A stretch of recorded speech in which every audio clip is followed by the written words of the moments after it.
nous sommes aujourd'hui réunis là pour un mouvement d'humeur d'une heure de temps. Nous sommes là parce que depuis 2 à 3 mois, nous avons engagé des réflexions au niveau des agents BMC, c'est-à-dire de Ziguinchor à Kolda. Nous avons parlé et nous avons centralisé tous les problèmes que les agents sont en train de rencontrer sur le terrain.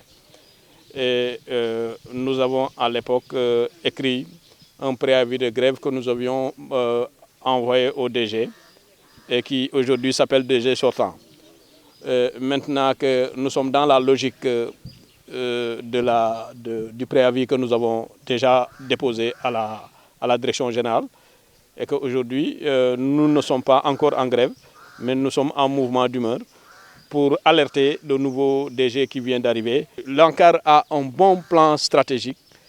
L'ANCAR a un bon document. Tous les documents de l'ANCAR, c'est de bons documents. Mais aujourd'hui, on ne parvient pas à s'en sortir.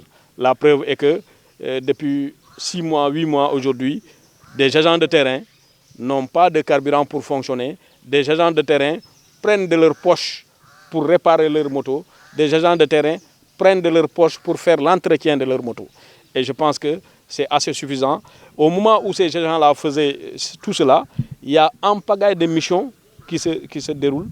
Et aujourd'hui, ces missions, les voitures utilisées, etc., ceux qui les utilisent n'utilisent pas leur poche pour réparer les voitures, n'utilisent pas leur poche pour mettre du carburant. Et on demande à l'ANCAR, enfin même si on ne le demande pas, le CAR est en train d'utiliser sa poche pour travailler pour l'ANCAR et ce qu'on a dit stop maintenant. Aujourd'hui, on est dans le trou, on n'est jamais arrivé à ce niveau où l'ANCAR ne parvient pas à donner du carburant à ses agents. Voilà. Donc nous attendons le nouveau directeur, le nouveau PCA à prendre en compte les conditions de travail des cars, à prendre en compte tous les KF qui sont recrutés au niveau de l'ANCAR et à les mettre dans des conditions idoines de travail. Parce qu'ils font le même travail que le CAR fait sur le terrain. Donc on doit avoir les mêmes traitements sur le terrain.